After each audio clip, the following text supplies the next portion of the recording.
సత్యసాయి జిల్లా నల్లమడ బీసీ బాలుర సంక్షేమ వసతి గృహంలో సీటు కోసం ఒకప్పుడు పోటీ పడేవారు. గత 10 ఏళ్లుగా పాలకుల నిర్లక్ష్యం, అధికారుల పర్యవేక్షణ కొరవడంతో బీసీ హాస్టల్లో సమస్యలు తిష్టవేశాయి. దీంతో ఎంతో మంది పేద విద్యార్థులు చదువుకోవాలనే ఆసక్తి ఉన్న వస్తువుల లేమితో హాస్టల్లో చేరేందుకు ఆసక్తి చూపలేదు. విద్యార్థులు అరకొరగా ఉన్నప్పటికీ వసతి గృహంలో బాగోగులు మాత్రం ఎవరూ పట్టించుకోవడం లేదు.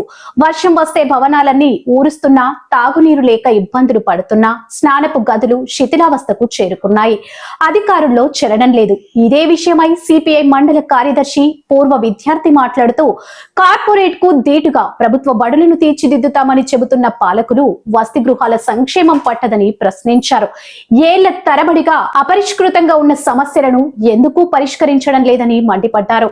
నల్లమడ బీసీ బాలుర సంక్షేమ వసతి గృహంలో రెగ్యులర్ వార్డెన్ ను నియమించాలన్నారు.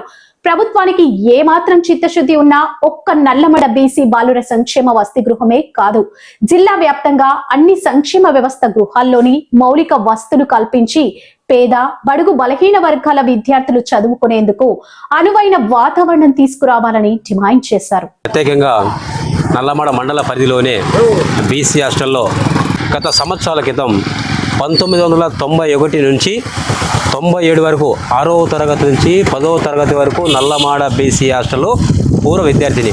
అయితే ఆ రోజుల్లో ఉన్నటువంటి సర్కారు పరిపాలన, ఉన్నత అధికారులు, ప్రభుత్వము చక్కగా బీసీ హాస్టల్లో మౌలిక సదుపాయాలు అనేటివి ఉండేటివి. ప్రస్తుతం ప్రభుత్వాలు ఏం చేస్తున్నారంటే ఈ విధంగా నాడు నేడు పనులు ప్రారంభించాయి. నాడు నేడు పనులు గత సర్కారులో కస్తూర్బా స్కూల్ కానీ మిగతా స్కూల్ పరిధిలో కానీ ప్రారంభించినాయి. ఇప్పుడున్న పరిస్థితుల్లో పిల్లల కోసం మౌలిక వసతి సౌకర్యాలు ఏర్పాటు చేయాలని నల్లమడ బీసీ హాస్టల్లో ప్రత్యేక విన్నవించుకుంటున్నా. గత సంవత్సరాల క్రితం హాస్టల్ల పరిధిలో ఎక్కడ చూసినా గల పిల్లలు బాగుండేది. నల్లమడ బీసీ హాస్టల్ అంటే ఒక చరిత్ర కలిగేది. నేలకోట తాండైతేనేమి, చుట్టుపక్కల మండలాలు అయితేనేమి, ధర్మవరం కానీ ఈ హాస్టల్లో వివిధ రకాలుగా వివిధ శాఖలు, ప్రభుత్వ ఉద్యోగులు కూడా ఇటువైపు పోతుంటే ఆధ్యాత్మిక కేంద్రానికి గమనిస్తున్నారు. మేము చదువుకున్నప్పుడు హాస్టల్లో బాగుండేది. ప్రస్తుతం ఈ ప్రభుత్వాలు మారుతున్నా కూడా హాస్టల్ నిర్మాణ పనులు చేపట్టడం లేదు. వీటిని తక్షణమే మరమ్మతులు చేపట్టి శిథిలావస్థ కాకుండా ప్రహరీ గోడ కానీ, మరుగుదొడ్లు కానీ, వసతి సౌకర్యంలో ప్రధానమైనది తాగునీరు కానీ, ఇప్పుడు ఈ విధంగా పోతుంటే వెహికల్స్ ద్వారా పిల్లలకు తాగునీరు డబ్బులకు పెట్టి తీసుకుంటారు.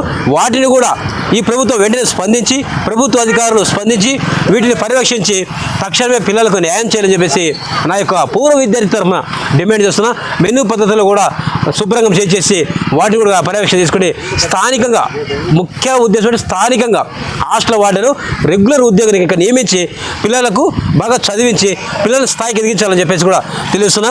వాటితో పాటు ప్రధాన అంశం ఏమంటే బిడ్డలు ఇక్కడ చేర్పించే తల్లిదండ్రులు ఈ బాగా చదువుకొని వదిలి వెళ్ళిపోతారు. పిల్లల భవిష్యత్తు ఏమంటే ఏం చదువుతున్నారు స్కూల్ విద్యార్థులు హై స్కూల్లో తెలుస్తుంది. వాటిని గమనించాల్సింది ప్రత్యేక ఒక నిదర్శనంగా వార్డులు అందుబాటులో ఉండాలా. రెగ్యులర్ పోస్టులు నియమించాలా. రెగ్యులర్ పోస్టులు నియమించలేని లోటు పిల్లలు చదువుకోకుండా వాళ్ళు వంట మనుషులు ఏమో అన్నం పెడతారు, కానీ రెగ్యులర్ వార్డులు ఉంటే భయం ఉంటుంది. పిల్లలు కూడా బాగా చదువుకుంటారు. వాటిని వెంటనే పర్యవేక్షించి ఈ యొక్క బీసీ హాస్టళ్లకు మౌలిక వసతులు, మరమ్మతులు చేపట్టాలని చెప్పి త్వరగా డిమాండ్ చేస్తున్నా.